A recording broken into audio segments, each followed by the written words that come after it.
championship. An 11-goal lead at the end of three quarters. Let's hear from the Tar Heels head coach, Jenny Levy, moments ago with Dana Boyle.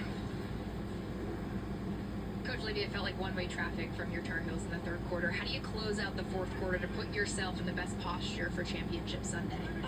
We need to continue to play disciplined in the draw. Welcome back to Charlotte, North Carolina. We are about to start the fourth and the last quarter for today. Just really be patient, work their defense because it's been good all day. So like to finish strong here. Thanks, Coach. Thanks. Yep. All right. The intensity, the passion.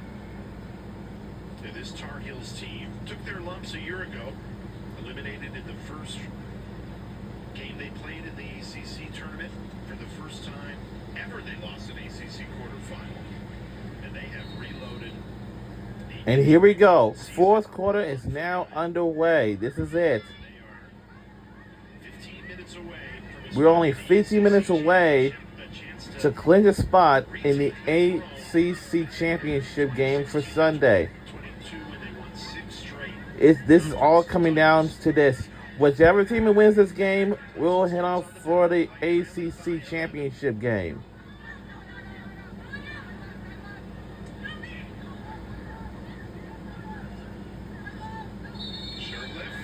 Whistle. That's an excellent ball movement, and the way you get a foul is you still want to penetrate inside there, so you've got to dodge, got to look at cage. Natalie Shirtliff on that 8-meter. Clemson just 1 for 5 on the 8-meter today. They've struggled on their free position. Shirtliff cashes that one in, though. And Clemson converts the power play to make it a 10-goal game. Ooh, boy. Shirtliff, the sophomore, she stepped up big.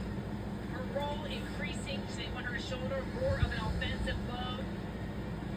When you operate from the 8-meter, you got a couple different options. You can step and rip. You can drive in. This is all about placement. You see Betty Nelson actually like diving across, trying to make that save, cutting off the angle. But Shirtliff is able to find the space, gets her third goal of the night. I like the switching of the fields there, Sheehan. That's something this Clemson Tigers offense needs to continue to build on. The ability to find the backside when you have pressure on you quickly is so important to break down a defense. And that score will release the penalty, so back to even strength.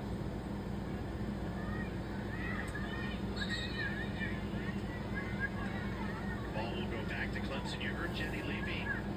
Despite that 11-goal lead to start the fourth quarter, tell Dana Boyle she's frustrated with their draw control play. Felt like that's been an area of weakness in this semifinal. The bright spot for this Tigers team, Natalie Shirtliff. She has 3 of 4. The rest of Clemson shooting 3 of 17.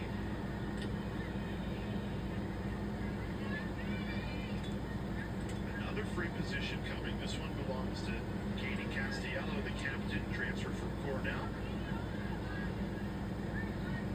A lot of transfers on this Clemson Tigers team, trying to take them to a new level. They've already done that by making into this ACC semifinal for the first time in program history. They're also hoping that they can earn their first ever appearance in the NCAA tournament.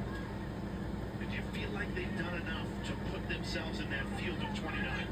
I think they have. With that win over Duke in the quarterfinals, I think they feel like they're in a good position. When you play in this conference and go against some of the top teams, that only bolsters your RPI and strength of schedule. They do have that loss to Mercer, which is a bit concerning, but I think they've done enough with the rest of the resume to make it in the field.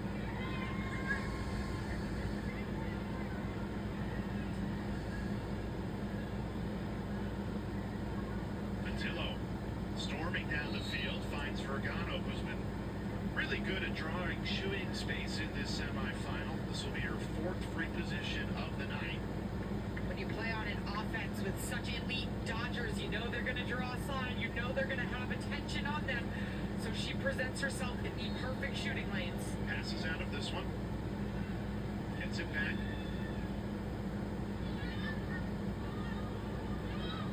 North Carolina has just looked so comfortable on the offensive end.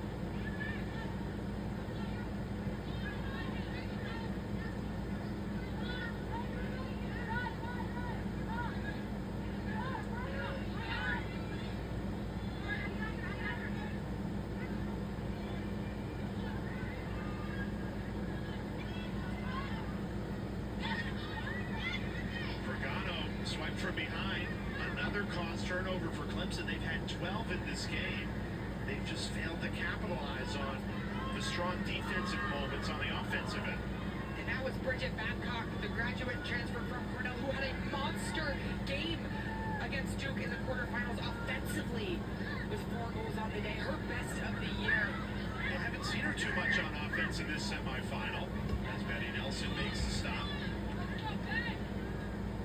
Betty Nelson is really seeing the ball well. This is exactly how you want to be playing in your conference championship tournament. Split time to Lexi Zhang, the other goalkeeper for UNC in that quarterfinal game. UNC is often operated with 2 different goalies, and a lot of goalies that are very strong on the roster. But Nelson has earned the starting position this year. Feels like she's playing with a little bit of fire tonight too. She is. See her just I think exploding to the ball, and just really seeing it well. Here's Babcock. An opportunity in transition. The Tigers have numbers. Babcock exploding the goal. Couldn't finish that one. Babcock was so dangerous off the dodge on Wednesday. She has the ability to own a matchup and get to the inside and bury shots.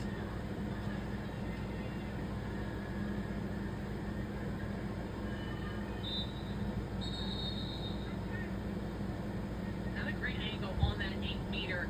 Looks like UNC entered early, so they're going to retake this. The freshman Brooke Goldstein leads the Tigers in assists this season. Passes off to Lindsay Marshall. North Carolina's done a nice job on Marshall tonight.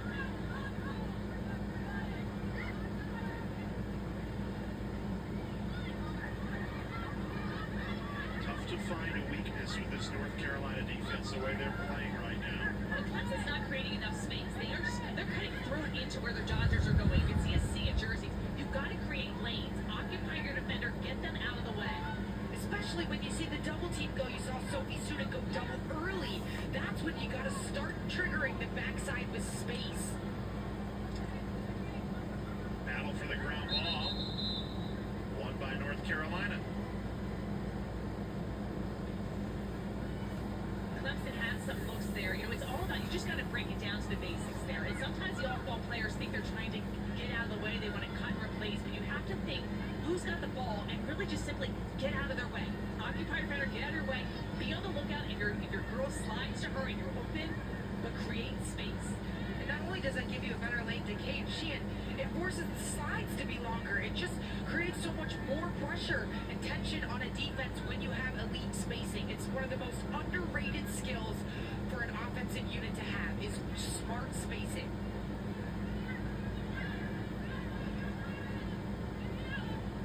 North Carolina has not attempted a shot in this 4th quarter. They've got a comfortable lead. And only 7 more minutes to play. Still to come here in Charlotte, our second semifinal, and also similar storyline. Perennial power Boston College against a newcomer Stanford, first year in the ACC, first ever ACC semifinal like Clemson. Similar storyline at regular season meeting was not close. BC dominant in that win. But Stanford, they're riding high after a quarterfinal win and making a big splash in the ACC in their first year in the conference. Another target. Whoa! Goal!